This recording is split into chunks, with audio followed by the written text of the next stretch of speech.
Kita bisa saja ngerancang, mentargetkan, tapi toh akhirnya yang namanya jodoh bukan kekuasaan kita. Rezeki di luar kemampuan kita. Begitu juga ajal, maut, jodoh, ajal adalah contoh-contoh konkret bahwa pada akhirnya yang gaiblah yang menentukan. Bertahun-tahun ngelancong, emang jodoh seret nggak jadi.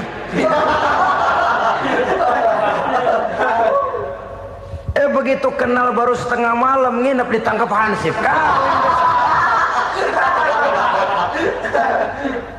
Hal-hal semacam itu kadang-kadang kita berpikir suuzon, gilet, perempuannya cakep banget, lakinya rebek amat. Memang begitulah jodohnya. Memang begitulah jodohnya. Saudara hadirin ma'asyiral muslimin yang saya hormati, jadi hal-hal yang konkret saja kita yakini sepenuhnya ditentukan oleh satu superpower yang gaib itu tadi. Dari sanalah segala ketentuan itu berangkat dan kesanalah segalanya akan kembali. Maka kepercayaan kepada yang gaib meluruskan gerak hidup seseorang dan itu akan mengantarkan dia kepada meraih kemenangan. Satu. Yang kedua, wa yuqimuna shalah. Orang bertakwa yang akan meraih kemenangan itu adalah orang-orang yang mendirikan sholat. Kenapa sholat mengantarkan orang untuk meraih kemenangan? Yang jelas, inna sholata tanha anil fahsya'i wal munkar. Sholat mampu mencegah manusia dari perbuatan keji dan munkar. Banyak filsafat hidup yang terkandung di dalam sholat ini. Sejak kita wudhu sampai kita menghadap ke arah kiblat, sampai kita melakukan gerak-gerak sholat, bacaan-bacaan yang ada di dalam sholat, lalu sampai kepada mengucapkan salam. Banyak filsafat hidup yang terkandung di dalam sholat. Umpamanya saja, setelah takbiratul ihram mulai kita dengan sholat dalam posisi berdiri, diajarkan dalam kitab-kitab fikih agar kita melihat ke arah tempat sujud. Ini kan filsafat kehidupan. Kalau kamu sholat dalam posisi berdiri, lihat tempat sujud. Jangan sholat mata jelalatan, sebab nanti bisa mengurangi kekhusyuan. Jadi wajar kalau yang dikatakan bahwa yang paling afdol adalah shaf yang di depan. Kenapa? Secara harfiah pengertiannya akan lebih mengundang kekhusyuan. Kenapa? Kalau kita di shaf paling depan di masjid umpamanya paling banter kita lihat tembok. Tapi kalau kita shaf di tengah atau di belakang, orang-orang di depan kita pun akan kelihatan. Yang bajunya loreng, yang bajunya genggang, yang bajunya macam-macam. Kita lihat, kadang-kadang kita pikirin, ada yang bajunya bolong. Kita sholat tapi dalam hati, nih orang bajunya robek yang nggak tahu apa. Ada saja hal-hal yang mengusik kekhusyuan kita. Oleh sebab itu diajarkan dalam posisi berdiri, lihat, arahkan pandangan matamu kepada tempat sujud. Ini kan filsafat kehidupan. Maksudnya apa? Kalau lagi diri lihat dong tempat sujud. Kalau udah di atas ingat dong sama yang bawah. Kalau sudah tinggi ingat dong dari mana kamu berangkat. Kalau sudah berkuasa bantu dong yang lemah. Kalau sudah kaya santuni dong yang miskin. Kalau sudah alim bimbing dong yang awam. Ini filsafat kehidupan. Dalam posisi berdiri kau lihat tempat sujud.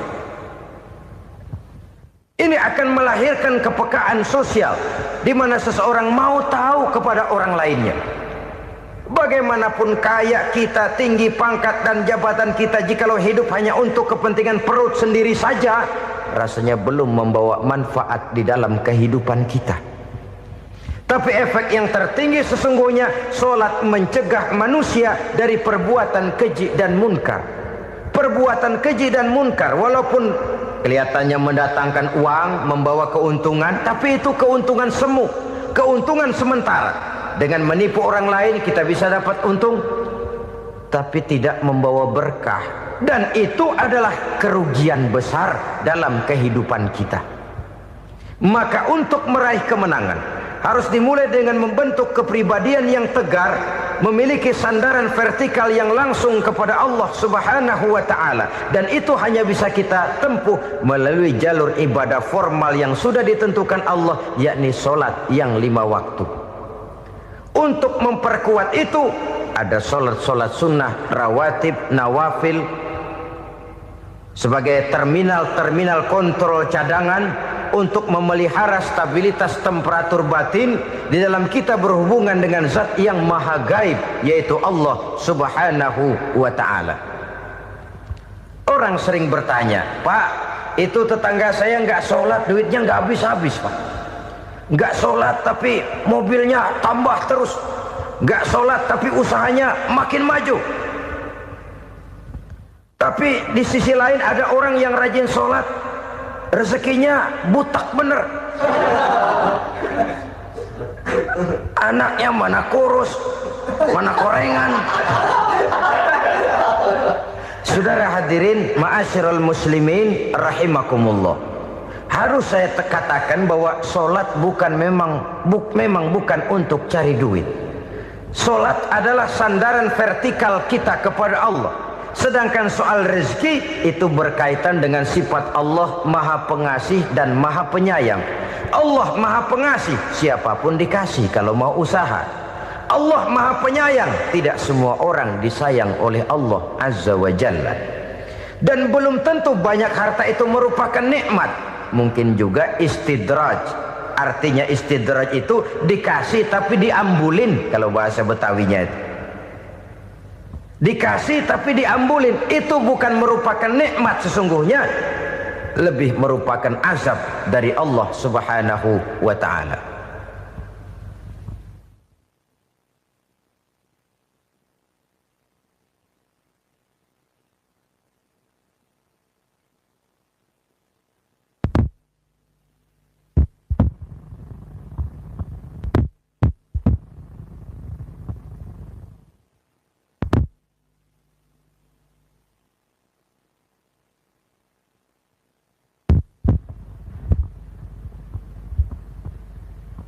Agama mempunyai sistem solat, dan kita umat Islam telah dituntun oleh Allah Subhanahu wa ta'ala yang wajibnya 5 kali dalam sehari semalam mendirikan solat, dan itu tentu berada dalam jangkauan kemampuan manusia.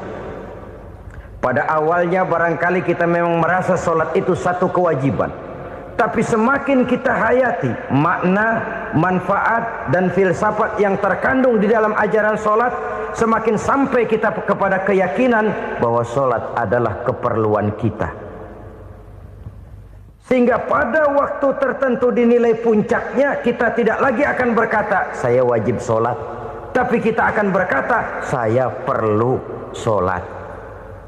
Kalau kita sudah merasakan itu adalah keperluan kita, nah di sanalah kita baru akan merasakan ruginya kalau hal itu tidak kita laksanakan.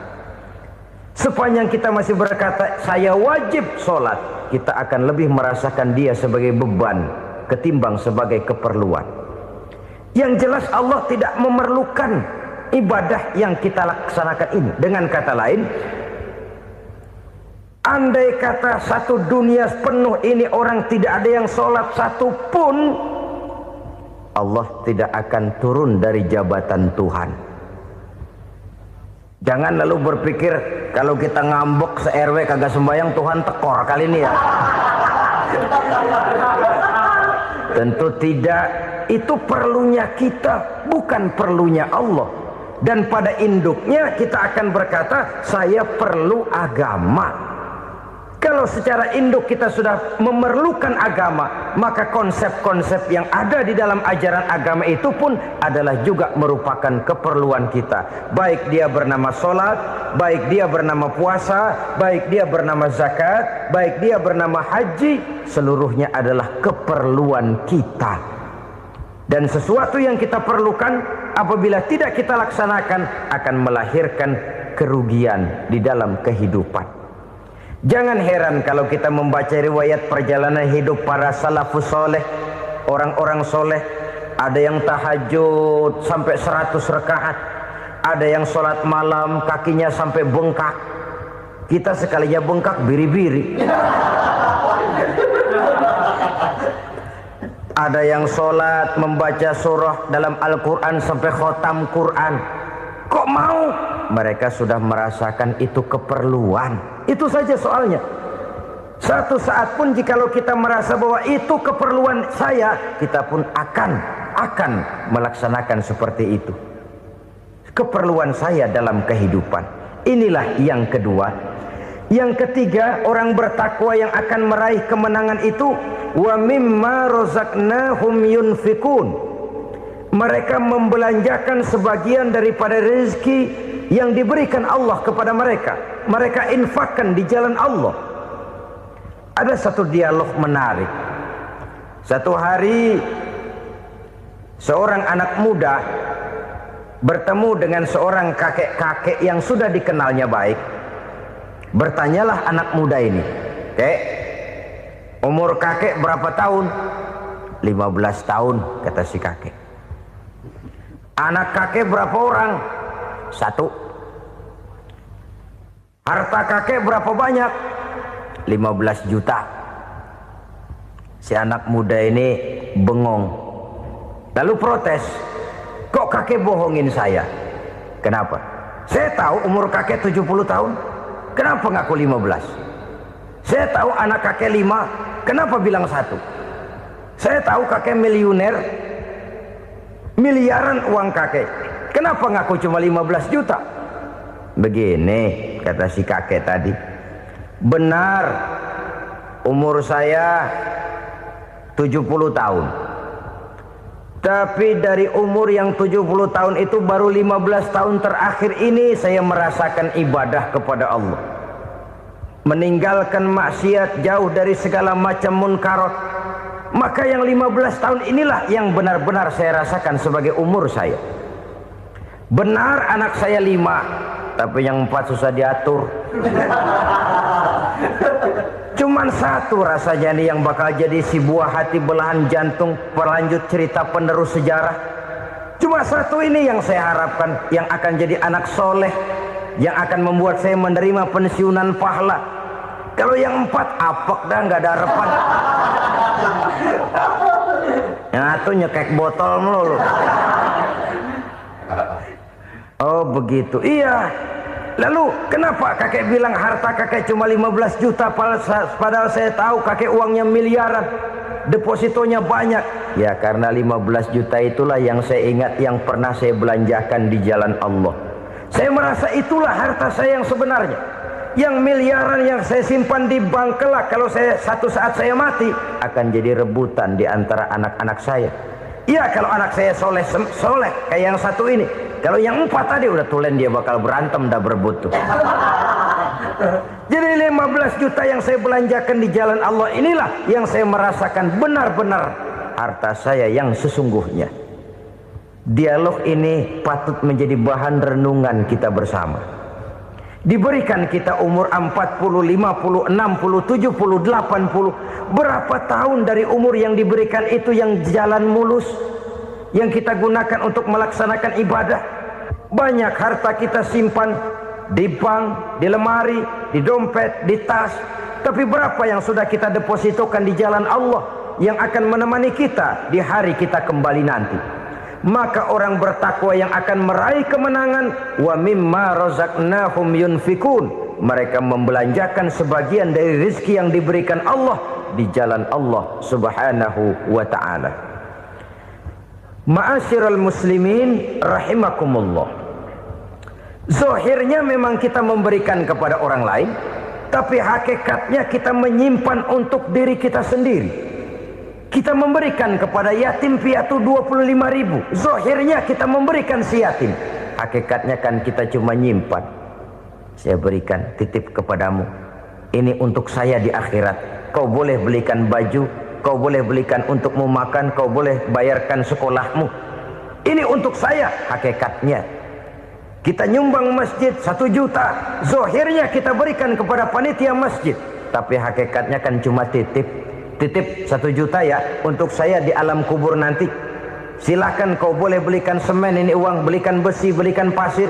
saya cuma sekedar titip untuk kepentingan saya.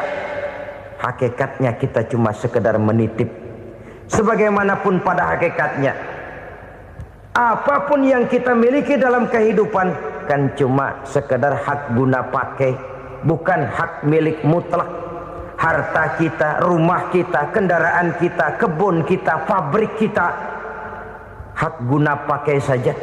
Hak milik mutlak cuma untuk Allah Subhanahu wa ta'ala. Saudara-saudara kaum muslimin rahimakumullah. Ini yang ketiga.